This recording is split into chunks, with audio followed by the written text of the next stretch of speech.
Hindi lahat ng opisyal ay nasa silid tahimik. May ilan sa kanila ay sa kalsada rin nakatitig, sa ilalim ng araw, sa alikabok at ulan, kasama silang naglilingkod sa mamamayan.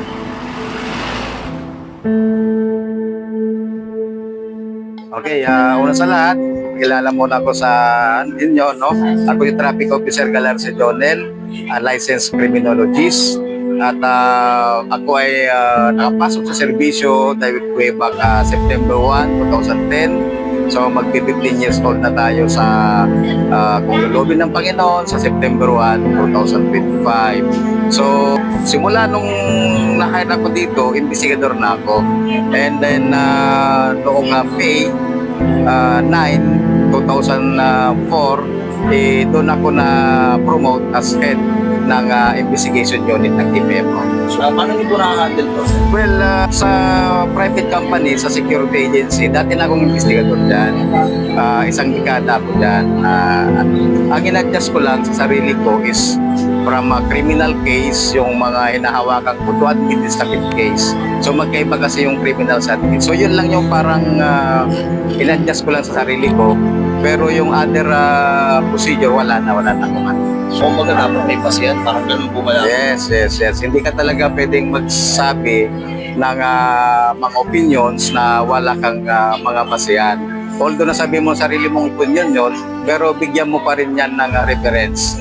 Ganun yung, so yun yung inelevate ko, yung resources ko, hanggang nag-review ako sa mga en banc decision ng mga Supreme Court para doon ko mas mapulido yung mga sagot ng mga nagtatanong sa akin. Ganun ang ginagawa ko. Kaya para hindi ako papalya, en banc decision ako. Okay. So yan yung ginawa kong puhunan.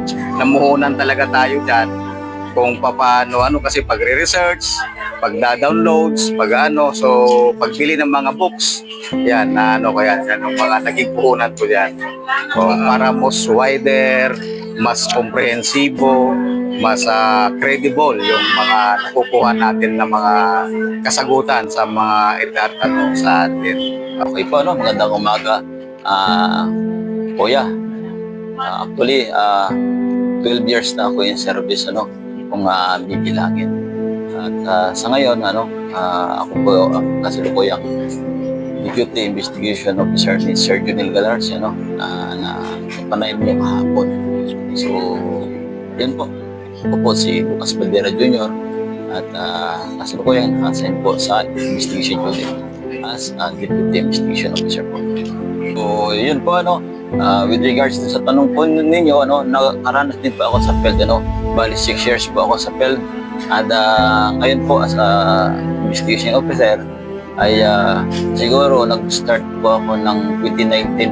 Kung titignan natin 2019 hanggang sa kasalukuyan, siguro tama ba 5 years ako sa posisyon na ito. Para sa akin, mas mahirap po dito sa field namin, sa field ko ngayon as investigation officer, kasi doon sa labas, kaya natin kasing pagbigyan yung traffic violators. But dito kasi iba yung gusto nilang mangyari pag lalong-lalo yung kapwa natin enforcer ang reklamo, with regards doon, talagang malaking adjustment para sa akin, kasi kailangan dito kasi alam mo yung pinapatupad natin, alam mo yung batas na nasa ordinansa. So kami kasi as a investigation officer, talagang parehas po, kasi neutral po kami, neutral po kami, nasa gitna po kami ng nirereklamo at saka nagrereklamo. Basta doon na kami nagpupokus kung ano po yung nasa ordinance, yun lang din ang aming pinapaliwanag sa mga pupunta dito na nag-protest or nagpo-contest. Ako nga pala ng sector commander ng Palengke at 18 years sa servisyo. Ito lang po ba yung Sir Luis, yung nahawakan mo sector o marami na rin? Medyo halos lahat na rin. Halos lahat ng sector? Sector 2, hindi ko pa nahawakan.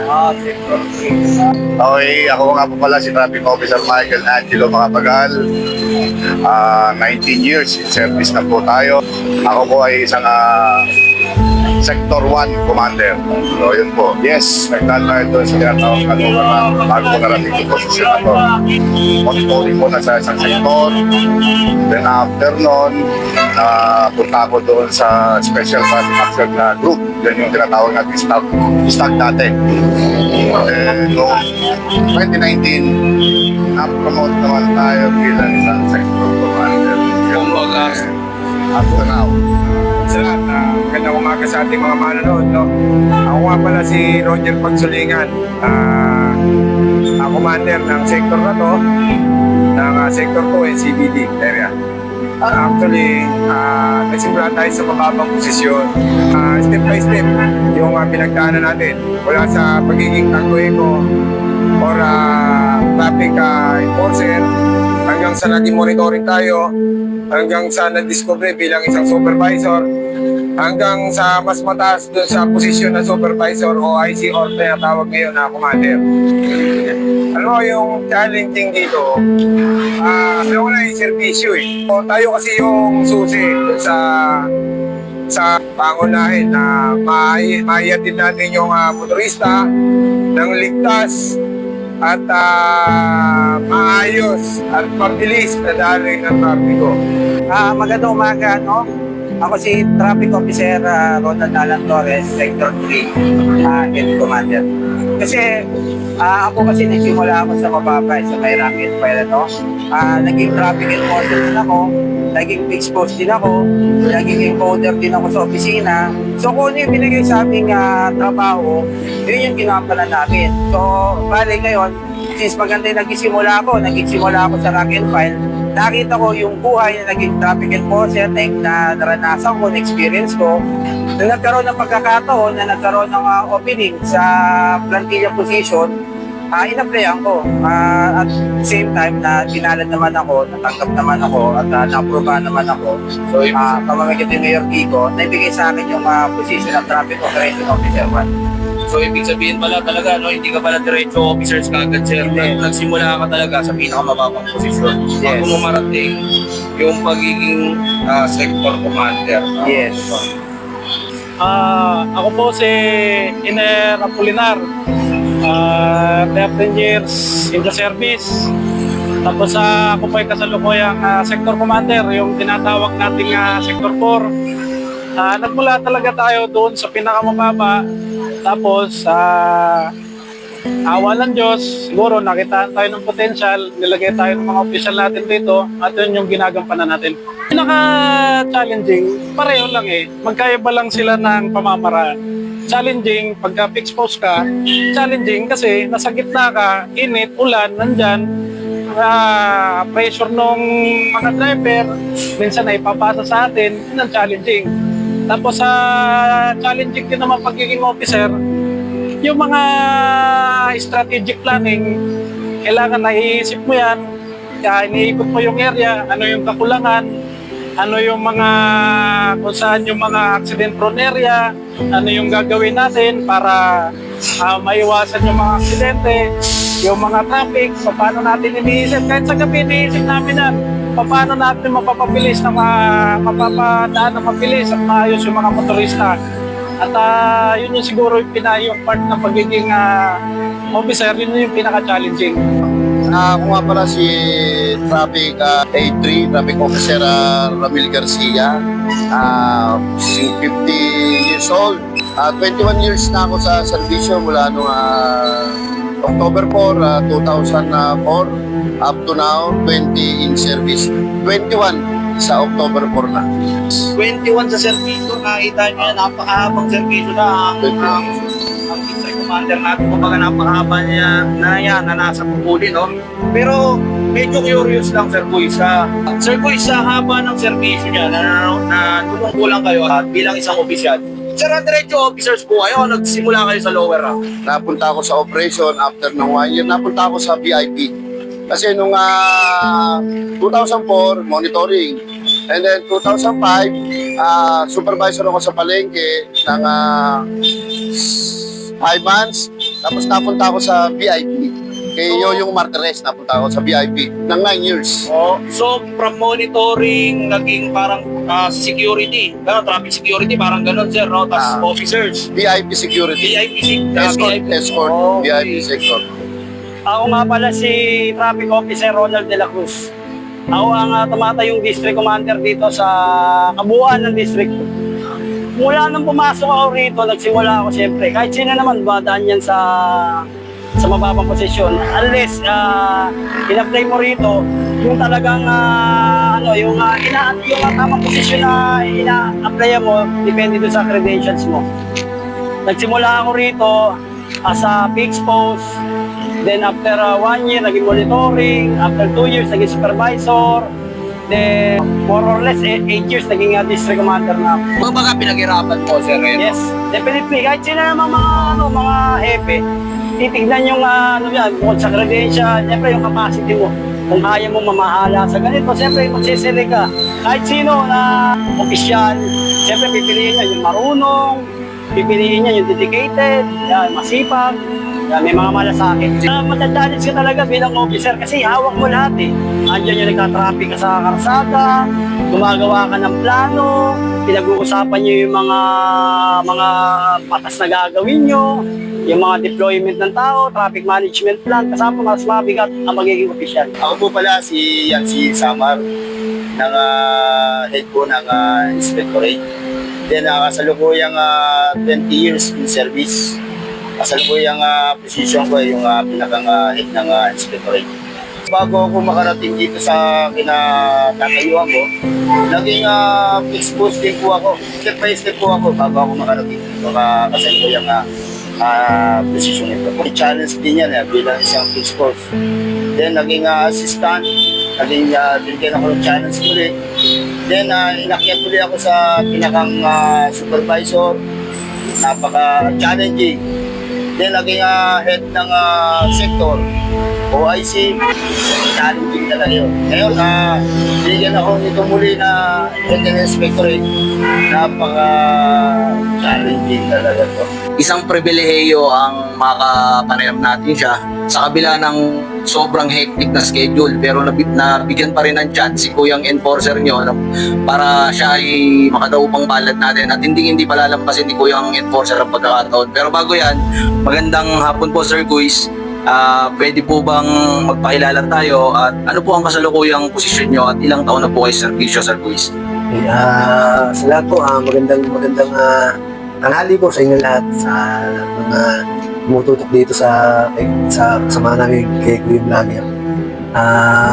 By the way, ako nga pala si Traffic Officer ni A. Fernandez, concurrent Operation Division Chief po ng Traffic and Parking Management Office.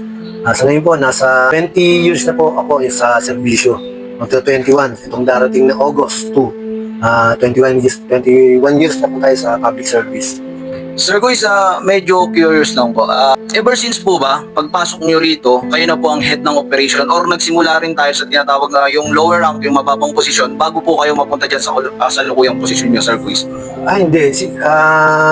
Yun nga, maganda rin yung tanong mo kasi napaka-importante malaman din ng iba na lagi rin naman natin sinasabi na itong posisyon na hawak natin ngayon, hindi natin to hiningi, hindi natin to binili.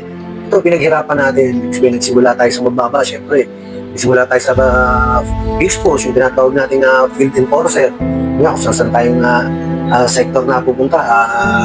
Yung araw nga, District 1, District 2 lang eh. Hindi pa noon na, ngayon kasi sectorized tayo. Sector 1, 2, 3, 4, sa yung market. Dati kami, District 1, District 2 lang. Kaya, yun nga, kung din kami na-assign dati, jumuti rin ako sa kalye. Yan, kumain din tayo ng alikabok, uminom din tayo ng tubig ulan. Yun ang lagi natin sinasabi. Kaya, yun nga, siyempre may mga nakapansin sa atin habang tumatagal. Nakikita tayo ng mga naunang mga leader na nakita nila na meron tayo kahit paano yung kasipagan natin sa yung dedikasyon natin, nakita nila. Kaya bigyan tayo ng pagkakataon. Nagsimula tayo sa assistant supervisor. Simula, naging supervisor na ako. Yun nga, later on, lahat yung pinagdaanan ko. Later on, naging OIC na ako. Yan, unang-una sa palengke. OIC ko ng market. Tapos nga, siyempre, kailangan na ng mag-training sa motor, sumama kami, kailangan namin eh. Yun nga, temporary, pinalitan kami sa palengke. Pagbalik ko, sa duty, nung natapos yung training, yun nga, ganoon ulit. Naging supervisor ulit, tapos sector commander, yun, hanggang sa naging assistant ng enforcement division. Yan, tapos sumunod ako na yung naging division head naman ako, yung facilities and management division. At the same time, ako yung sumasagot ng mga complaint. Yun nga, yung dati kasi meron kaming e-complaint na tinatawag, yung electronic complaint na system. Ito nga, nung 2019, nung pagpasok ng administrasyon ni Mayor Vico, syempre tayo, hindi naman tayo natatakot na, alam naman natin, hindi naman tayo tatanggalin ng serbisyo dahil kaya na pinangako ni Mayor. Meron din mga tao na angat lang din sa atin para nabigyan tayo ng pagkakataon na mapunta dito sa posisyon na to. Dahil alam nila na tiwala, alam nila na kaya natin ang panigin kung uli na yan. Kumbaga, Sir Guis, parang step by step. Hindi basta diretso lang. Kumbaga, nagdaan muna sa assistant, tapos team leader, tapos naging may mga hinawakan pa kayong ibang division, tapos hanggang napunta na kayo dyan sa kasalukuyang posisyon nyo, Sir Guis. Ano pong mas challenging, Sir Guis? Yung nandun ka sa mababang posisyon or yung nandito ka na, Sir Guis, sa posisyon mo ngayon? Ano mas challenging? Para sa akin, mas challenging itong nandito ka na sa higher position kasi kung dati nandun ka lang sa labas, 8 hours, pagkatapos ng 8 hours, uwi ka na. Iniintindi mo lang doon, syempre, yung area mo. Hindi, unlike ngayon, marami kang tinututukan. Iba-ibang sector, syempre, na sector 1, 2, 3, 4, market, lahat yan, iikutan mo. Kung ano yung bili ng FP namin, ni Colonel De Dios, meron siyang mga utos na pinadadaan niya sa akin at binababa ko naman doon sa mga sector commander. At minsan meron naman siyang utos na dinedirekta na niya doon sa mga sector commander. Kaya kaya talagang challenging itong pagkakaroon ng posisyon na kasi kailangan yun nga, makita nila yung dedikasyon mo rin para mahikayat mo rin sila. Yun nga, pag dumadaan ka doon sa area nila, medyo nakikita mo kailangan pansinin mo rin. Yun nga, syempre, hindi natin maiwasan. Meron diyang ibang nagtatampo, kala nila gano'n. Pero natural lang yun na pinapaliwanag naman natin sa kanila. Hindi tayo nagagalit sa kanila. Kasi ito, utos naman sa atin to. At mandato natin yun na trabaho natin yun, kailangan gawin natin. Na makita tayo doon sa area natin, especially during peak hour, kailangan nag-conduct tayo ng traffic direction control, makikita tayo ng mga motorista. Maraming salamat, Sir Guis, sa pagbabahagi ng yung mga pinagdaanan niyo po.